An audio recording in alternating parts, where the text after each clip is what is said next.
Welcome back, everyone, to Friday Night Young at Heart, session number 7.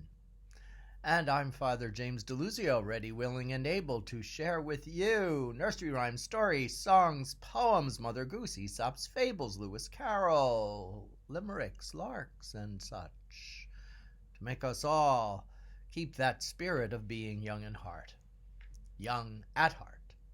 And today we're continuing with part 3 of Hans Christian Andersen's The Tinder Box. And let me see, I'm not going to be able to finish it, so there'll be a part 4 as well, just to keep you up to date. You recall our soldier met a witch on his way from war, and he goes down the trunk of a tree, a hollow tree. And he goes down into this well-lit 1,000 lamps chambers, and there's 3 doors. Each one has a dog, each one larger than the next, and a trunk filled with treasure, each one larger than the next. And we have copper, we have silver, we have gold. Each time he fills his pockets when he takes the dog, lifts the dog up and puts it on the apron of the witch who had sent him down there. Finally, of course, he throws it all away so he can fill his pockets and his boots and everything with the gold in the 3rd chest. But he also takes the tinder box, which the witch had said that she wanted for herself, but he could have kept all the gold that he could carry. When he gets back, he's suspicious and he cuts off her head. And then he goes into the city with lots of money. How's that for a... do you want to call it? A synopsis. A up-to-date thing. It was a large city, and he went to the first hotel. He asked for the best apartments, and he ordered the most delicate things for dinner, for now he was a moneyed man. The waiters, it is true, thought his boots rather strange looking for so grand a gentleman, but they were of another opinion the very next morning after he had been out shopping. Now, ladies, you know, you too would have gone shopping. Gentlemen, you too. For now he had the most elegant boots on to clean and the finest clothing to brush. The soldier had become quite a dandy. He talked of the curiosities of the town, and he was told about, you guessed it, the king and the beautiful princess. Ah, now you know where this is going. How can I see her? Asked the soldier. She is not to be seen, was the answer, for she lives in a large brazen palace surrounded by many towers and high walls. Only the king visits his daughter, because it has been foretold that the princess will marry a common soldier, and the king won't hear of such a thing.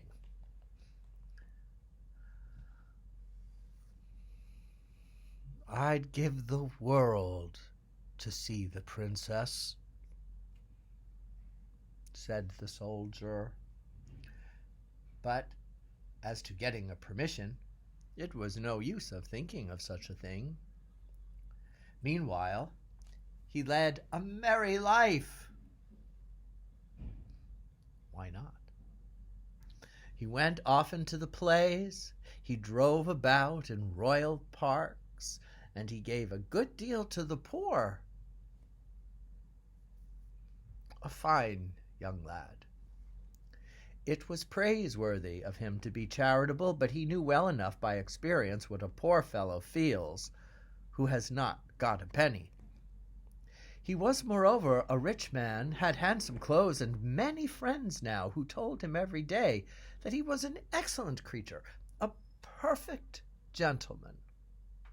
And all this the soldier liked to hear. But as he was always taking from his money and never received any, he had at last but 2 pence halfpenny left. So he was obliged to leave the handsome lodgings, those that he had lived until now, and to take a small garret to clean his own boots and darn and mend his clothes himself when they were in need of it. None of his old friends visited him any more, for they could not, of course, go up so many pair of stairs for his sake. It was quite dark in his room, and he had not even enough money to buy a candle. Suddenly, he remembered that in the tinder box which he fetched up from the bottom of the hollow tree, a hollow oak, in fact, there were a few matches. He therefore took it, began to strike a light, but as soon as the sparks flew about, the door of his room was thrown open, and the dog, with eyes as large as teacups, walked in and said,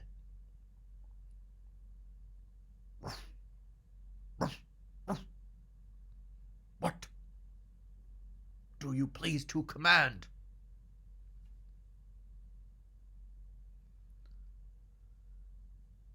"Well done!" cried the soldier, astonished. "That's a capital tinder box. If I can get all I want with so little trouble, well then, my friend," said he to the dog with the staring eyes, "I am in want of money. Get me some."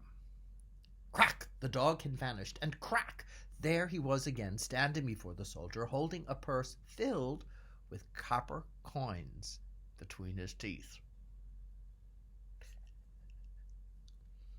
Now, he perfectly understood how to employ this tinder box. If he struck with flint and steel once, then the dog with the copper money appeared. If twice, the one with the silver coin. And then if 3 times, then came the dog that guarded the chest of gold. After this discovery, he returned immediately to his former handsome lodgings. His numerous kind friends came to him again and testified their sincere affection and attachment. "Well," thought the soldier one day to himself, "'tis very strange that no one may see this beautiful princess. They say she is a great beauty. But what good will that do her, if she is always to stay shut up in the brazen castle with those numerous towers? I wonder if it really would be possible to see her. Where's my tinder box? I should like to know if it's only money that the pups can procure." He struck the flint, and the well-known dog with saucer eyes stood before him. "It is midnight, it is true," he said, "but I should like so much to see the princess, if only for a moment." In a moment the dog was out of the room, and before the soldier thought it possible, he saw the dog return with the princess, who sat asleep on the dog's back, and was so indescribably beautiful that anybody who saw her would know directly that she was a princess. The soldier could not help it. Happen what might, he must give this princess a kiss.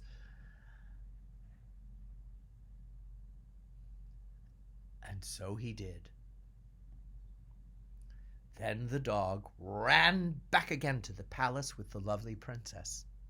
The next morning at breakfast, she told her parents of the curious dream that she had been riding on a dog and that a soldier had given her a kiss.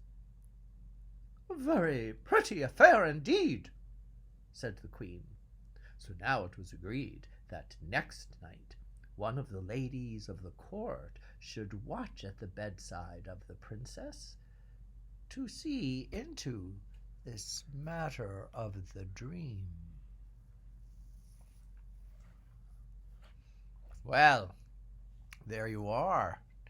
This is getting more exciting, is it not? And more romantic. So, you can see why any young child would be very intrigued by Hans Christian Andersen's The Tinder Box. Maybe it's starting to sound a little more familiar now that the princess came into view.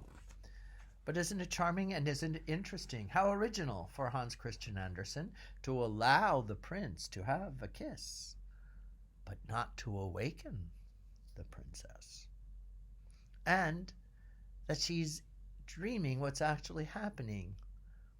That can happen sometimes to us, too. Yes. Pay attention to those dreams. We never know what the Spirit of the Lord is trying to tell us. Thank you so much for joining me. I hope you have a wonderful Friday night and a beautiful weekend. We've gotten cold again here in New York City, in the 30s, going down into the 20s at night. And yet, just the other day, we had a day in the 50s. It's bizarre.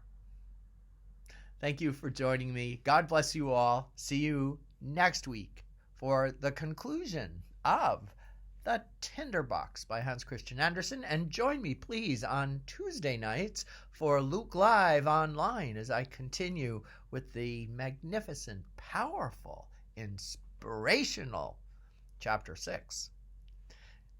Bye, everyone.